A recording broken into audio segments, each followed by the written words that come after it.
You know, over the past year or so, we have met a lot of the great physicians, surgeons with Singing River Health System, the different areas that they cover. Well, what you may not know here is that Singing River Health System is home to the most advanced pulmonary services that you'll find between Mobile and New Orleans, and between the Gulf Coast and Jackson. So we wanted to talk to the pulmonary specialist here today. Dr. Bobber, how are you? Good. It's nice to meet you, sir. Good to see you, Jim. Give us a little bit of background first about yourself, if you would.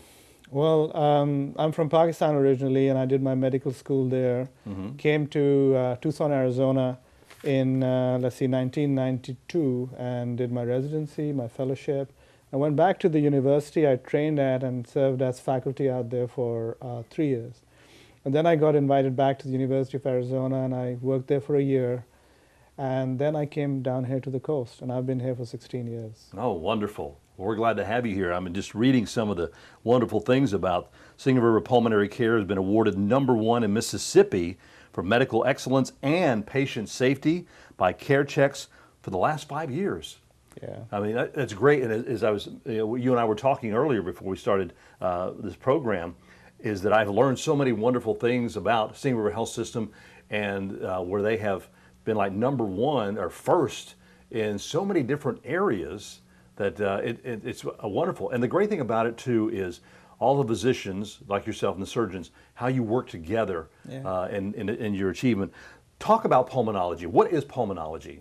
So pulmonology is the science of lungs. But of course, the lungs are closely associated with the heart, so sometimes our fields overlap a little bit. And when we talk about the lungs, and most pulmonologists are also critical care doctors, so we also work in the ICU and run the ICU. When you're in the ICU, you're basically taking care of any critically ill patient, whether it's a surgical critical illness or it's a medical critical illness. And then some of us are also sleep board certified or sleep trained, and so then we also do sleep medicine. So pulmonologists can wear a lot of different hats, but the core thing is the lung disorders. Well, who needs to see a pulmonologist? That has to do with the lungs so much. Who needs to see a pulmonologist? I think of somebody maybe that smokes a lot. Yeah, so, smokers certainly, anybody who has any kind of breathing problem, getting short of breath with exertion or hearing whistling sounds from their breathing, or if they have a persistent cough.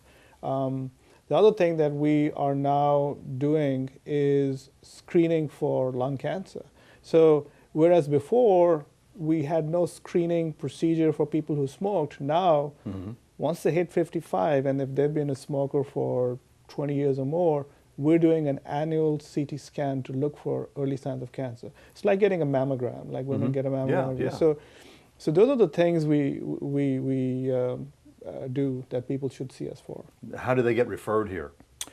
Most people can call our clinic and, they don't necessarily need a referral, but their primary care doctors can always refer to the Singing River Health Pulmonary Services. What is, I'm going to mispronounce this, I know, interstitial, is that right? Interstitial lung disease, what is that? So interstitial lung disease is a disease in which the tissue of the lung gets scarred. And so it's kind of different from the COPD and the asthma that most people hear about. And honestly, a lot of people get diagnosed with COPD or asthma, whereas in fact, it's something like interstitial lung disease. You often can't pick up interstitial lung diseases unless you do a CT scan on people. And the thing about interstitial lung disease is there's one form, which is called IPF for short, or idiopathic pulmonary fibrosis, that tends to progress very rapidly. And we now have medications that treat this disease. So at our center, we have a multidisciplinary approach to it. We have outstanding thoracic surgeons who can go and get a biopsy on the lungs robotically. And I believe you're the only place on the coast that does this robotically. And I've seen some of the robots too. They're amazing. It's just amazing what our surgeons can do.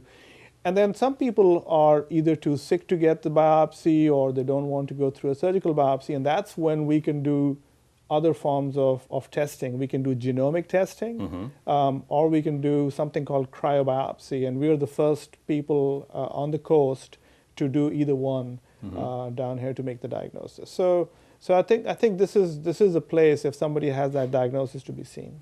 What is genomic testing? So basically what it is, normally the diagnosis is made on a biopsy by the pathologist looking under a microscope and seeing certain architectural changes in the lung.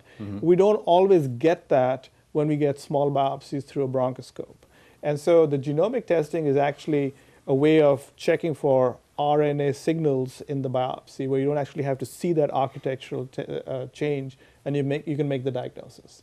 So it's a completely different way of looking at it and making the diagnosis. Okay, then on the other one, what is cryobiopsy? I know cryo has to do with freezing. Yeah. So tell us about that. So again, this is a biopsy that is performed bronchoscopically, which means we put a fiber optic camera into the lungs, and through that typically we will put a little jaw forceps, which means the forceps with a little pair of jaws, and they go and take bites out of the lung.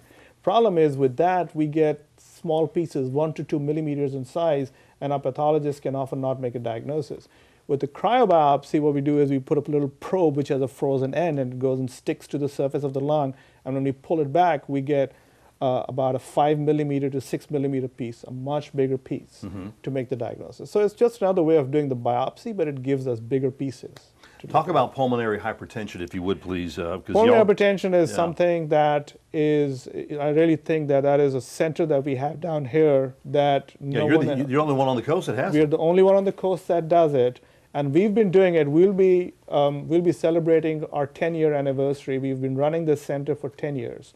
Pulmonary hypertension is an extremely complicated disease of the lungs where the blood vessels of the lungs get narrowed, because of which the pressure on the right side of the heart increases. This needs specialized testing and then treatment. We have cardiologists who specialize in doing the catheterization that diagnoses the disease. And then we, as pulmonologists, have ways of treating it, which include continuous infusions that can treat these people. And I believe we are the only people on the coast who offer that service. And Mississippi is kind of high on that list of people that having to deal with hypertension problems. Right. So that's systemic hypertension, but we have a very large population of pulmonary hypertension also. So wow. Yes, certainly. That's awesome. Dr. Barber, it's been a pleasure. It's Thank my you. pleasure. I've enjoyed so much meeting all of the different doctors and physicians that they have here at Singing River Health System. I learn something every time and about the great advances that they are, and number one in so many different areas. If you're having some issues with your lungs, pulmonary issues, again, as Dr. Barber said, you don't need a referral, but make an appointment, numbers on your screen, and get checked out with Singing River Health System.